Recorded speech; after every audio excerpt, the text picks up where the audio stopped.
Did you receive the invoice I sent over? That was the very first thing my daughter-in-law asked when I finally got through to her on a Tuesday afternoon in late October. No greeting, no, "How are you, Gerald?" Just a direct question about the invoice. I told her yes, I had received it. "Good," she replied. "The supplier needs payment by Friday or they'll hold the next shipment." I said I would review it. She ended the call before I could even ask the actual reason I had phoned. I stood in my kitchen in Oakville for a long moment, phone still pressed lightly to my chest, staring out at the backyard I had cared for over the past 30 years. The maple tree in the corner had turned completely red. My wife, Patricia, would have called it beautiful. She passed away 4 years ago, and even now I sometimes catch myself turning as if to share things with her. The question I had intended to ask my daughter-in-law was simple. When is the grand opening? My son Trevor had been preparing for the launch of his wellness clinic for nearly 2 years. The clinic, a physiotherapy and rehabilitation center he had named Cedarbrook, was meant to be the result of everything he had worked toward: his education, the years he spent working under experienced practitioners, and the $340,000 I had contributed from the savings Patricia and I built over our entire working lives. I retired after 31 years of teaching high school mathematics. Patricia had worked as a hospital administrator. We were never wealthy, but we were disciplined and consistent. So when Trevor came to me in the spring 2 years earlier with a business plan and a dream, I believed in him the way only a father believes in his son. I never asked for a board position. I never insisted my name be on the door. I only requested that he keep me informed and treat me not as an investor, but as his father. For the first few months, he did exactly that. We spoke every Sunday. He would walk me through the renovations, the equipment orders, and the hiring process. He sent photos regularly. He even called me excitedly from the site when the new treatment tables arrived. Those were good months. Then his wife, Renata, took charge of the clinic's finances. I want to be fair to her. She is organized, highly motivated, and clearly devoted to Trevor. But from the moment she assumed control of the administration, which Trevor explained somewhat awkwardly was because of her background in healthcare management, our Sunday calls became shorter, then less frequent. Eventually, they stopped entirely, replaced by occasional text messages and the occasional forwarded invoice. I told myself this was normal. Businesses become demanding. Sons grow into their own lives. I had read enough advice columns in weekend newspapers to understand that a father who clings can become a burden. But there is a difference between stepping back and being quietly pushed aside. I was only beginning to realize which one was happening to me. The Friday after that invoice call, I drove to the clinic. It was my first visit in 3 months. At some point during the summer, Renata had mentioned that construction noise made drop-in visits too disruptive, and I had respected that. The drive took about 40 minutes from Oakville to the west end of Hamilton, along roads Patricia and I used to travel when visiting her sister. Parking was easy. The street was calm for a Friday afternoon. I walked toward the building and then stopped. There were plants in the window. Framed artwork hung on the interior walls, visible from the sidewalk. Above the door was a sign, Cedarbrook Wellness and Rehabilitation, written in clean navy lettering against a white background. Subtle. Professional. The clinic was open, clearly and unmistakably open. Through the glass, I could see a reception desk, a woman typing at a computer, 2 people sitting in the waiting area holding clipboards. I did not go inside. I stood there on the sidewalk for what felt like a very long time, quietly working through the arithmetic of it all. The sign did not look newly installed. The plants were settled into their pots. The lettering above the door had a faint water streak along the bottom edge where rain had run down the wall. I went back home. That evening, I called Trevor.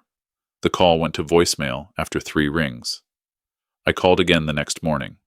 2 rings, then voicemail. He was sending me to voicemail. My own son. I sat with that realization for an entire day before calling Renata. She answered immediately, which told me something in itself. "When did the clinic open?" I asked. There was a pause. Not a long one, but noticeable. "The soft opening was about 6 weeks ago," she said. "We did a quiet launch, just family and a few close colleagues." I took that in. I wasn't invited. "Trevor wanted to keep it low-key," she added. "You know how he gets about pressure." I did know how Trevor got. As a child, he had always been sensitive, anxious before performances, exams, or anything that truly mattered to him. I had spent years trying to shield him from unnecessary stress. Never, in my 63 years of life, had I considered that my presence at an important moment in my son's life could be classified as unnecessary stress. "Renata," I said, keeping my voice steady, a habit formed over 3 decades of teaching. "I put $340,000 into that clinic." "We are very grateful for that," she replied. "Trevor will call you this week." He did not call that week. I am not an impulsive man. Patricia used to tease me about that, saying I could turn even a dinner order into a philosophical debate. But careful thinking is not the same as passivity, and as the days passed without any call from my son, I began, quietly and methodically, to do what any reasonable person would do when they start to feel managed, rather than respected. I began to pay closer attention. I reviewed my records, every transfer, every receipt, every email related to the clinic over the past 2 years. I have always been meticulous with documentation, a habit from my years as a mathematics teacher. When I spread everything across the dining room table, the overall picture that emerged was one that had long been hidden within the details. The original understanding between Trevor and me had never been turned into a formal contract. I had suggested one early on. Trevor looked hurt at the time. "Dad, this is family," he had said, and I remember feeling almost ashamed for even proposing it, which I now realize may have been exactly the reaction that moment was meant to produce. What I actually had was a chain of emails. In those emails, Trevor had described my contribution as an investment with family terms, meaning there was no formal interest, no fixed repayment schedule, only the understanding that I would be treated as a silent partner who would be kept informed about major milestones. Those were his words, written in his own emails, and by any reasonable definition, the grand opening of the clinic was certainly a major milestone. There was more. As I reviewed the invoices Renata had been forwarding, I started noticing patterns. Equipment purchases I did not recall approving, a recurring monthly consulting fee paid to a numbered company, and a vague line item labeled only as business development that kept appearing in the clinic's operating expenses. My funds had continued to be drawn down for 11 straight months. I'm not an accountant, but I spent 31 years teaching students to follow the logic of numbers, and the logic here was pointing toward something I did not want to accept. I called my old friend Douglas, who had retired from corporate law 3 years earlier and now spent most of his time sailing out of Burlington. We met for lunch at a small diner near the harbor. I brought the emails, the invoices, and spread them across the table between our coffee cups while he reviewed them. Douglas remained silent for quite some time before finally asking, "Gerald, do you know who owns that numbered company?" I told him I did not. He lowered his reading glasses slightly and looked at me over the frames. "You should find out." I then hired a bookkeeper, a retired woman named Carol who did contract work, and asked very few questions to analyze the complete financial picture of what I had contributed and what had been charged against it. She spent 2 weeks on it. When she returned, she handed me a 4-page summary of her findings, along with an expression I recognized from decades of delivering difficult news to students' parents. The numbered company had been receiving a monthly consulting fee from the clinic. The listed director of that company was Renata's brother, a man named Paul, who, as far as I could determine, had no clear background in healthcare administration, physiotherapy, or anything else that would reasonably justify a monthly consulting fee of $2,800. Over 11 months, that totaled $30,800 taken from the clinic's operating budget, effectively from my investment.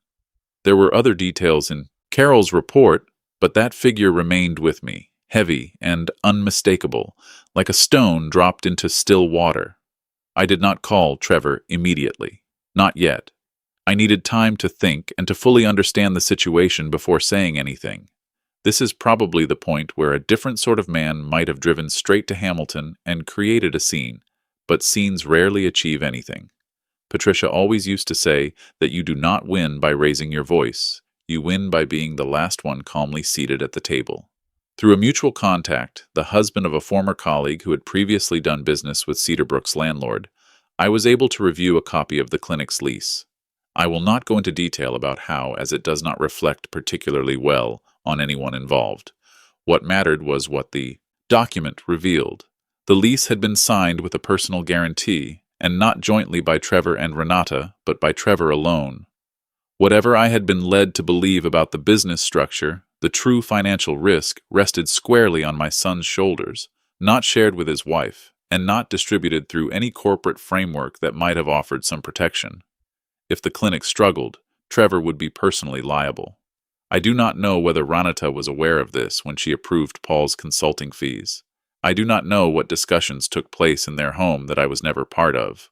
What I do know is that my son was carrying a burden he may not have fully understood, while the person managing the finances was directing a portion of those funds toward her own family. I called Trevor on a Sunday morning. He answered on the fifth ring. "Dad." His voice sounded tired, not surprised, more like someone who had been expecting a difficult conversation and had not slept well because of it. "I'd like to come by the clinic," I said. "Not as a surprise. I'm telling you now. Tuesday afternoon." There was a pause. "Sure, Dad." I added, "I'd like Renata to be there as well." Another pause, longer this time. "I can ask her." "Please do." The meeting on Tuesday was not easy.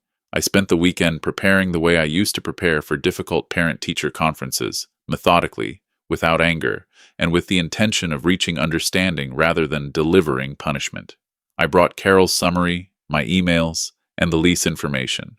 Trevor and Renata met me in the clinic's small back office. Trevor looked exhausted. Renata appeared, composed in the way people do when they have practiced their composure in advance. I placed the documents on the desk between us and said quietly, "I'd like us to review these together." What followed was 2 hours that I will not recount in full detail, because those details belong to my family and no one else. But the overall shape of the conversation was clear. Renata described Paul's consulting fees as legitimate support during the clinic's setup phase. Trevor said he had not been aware of the full extent of the charges. Renata insisted Trevor had known. Trevor responded that he had approved consulting in general terms without examining the specifics. It was painful to watch, not because I was certain they were lying, though there were moments of uncertainty, but because I could see my son, the man I had raised and trusted enough to invest my retirement savings in, sitting across from his own wife and realizing, perhaps for the first time with me present as a witness, that their versions of events did not match. I did not raise my voice. I did not make threats. When the 2 hours were over, I simply said, "I need this acknowledged formally. A written accounting of everything that has been spent and a repayment plan for what was paid to Paul's company. Not because I desperately need the money, Trevor, but because I need to know we are operating with honesty." Renata replied that she would need time to consult her accountant. I told her that was perfectly fine and gave them 2 weeks. As I was leaving, Trevor walked with me to the door while Renata remained in the office. He stood there on the step, hands in his pockets, staring out at the parking lot. "I'm sorry, Dad," he said quietly. "I know you are," I replied. I didn't realize she was paying Paul that much. I studied my son for a long moment, and I believed him. I believed he had signed documents without fully reviewing them, trusted his wife to manage the details he preferred not to handle, and built a beautiful clinic on a foundation he had never carefully examined. I had seen versions of this pattern throughout his life. Trevor had always been the visionary, the dreamer, the one who imagined the future and relied on others to execute it. That quality was both his strength and his vulnerability, and in this situation, someone had clearly taken advantage of it. "That's something you're going to have to correct," I told him. "Not for me, but for yourself." I drove back to Oakville in the soft light of the late afternoon. Traffic on the 403 moved slowly, and I was in no rush. I turned on the CBC, an old habit from Patricia, who always insisted on having the radio on during drives, and I let the journey take as long as it needed. The 2 weeks passed, and on a Thursday, I received a document from Renata's accountant. It contained a complete breakdown of all clinic expenses to date, including Paul's consulting fees, which totaled $34,200 in payments I had never explicitly approved. Attached to it was a repayment proposal, structured as monthly installments over 18 months, to be paid from the clinic's projected revenue. I reviewed the document with Douglas over the phone. He said it appeared fair. I agreed to accept it under one condition, that from that point forward, Any expense exceeding $5,000 would require my written acknowledgement. Renata agreed, though her tone made it clear she was not pleased. What followed after that was quieter and far less dramatic than everything that had come before. Trevor and I gradually resumed our Sunday conversations. They were different now, shorter in some ways, more measured, but also more sincere. He began telling me things he had previously kept to himself, that the first 3 months of operating the clinic had been more difficult than he expected, that he had been ashamed to admit the struggles because he did not want to disappoint me, that he and Renata had been arguing about finances long before I became involved in those discussions. I told him he could always have come to me. I told him that a father who cannot hear hard truths from his son is not a father worthy of trust, and I had always wanted, and still wanted, to be someone he could trust. I was never invited to the grand opening. I never stood at the entrance of the clinic I helped fund, shaking hands with Trevor's colleagues and feeling that quiet pride a parent feels at a child's achievement. That moment had been taken from me, and I will not pretend it did not matter. Yet that December, on a Friday evening, Trevor called and asked if I would like to come to the clinic for an early Christmas dinner, just the three of us, him, Renata, and me, in the small staff kitchen at the back, with takeout from the Lebanese restaurant next door. I said yes.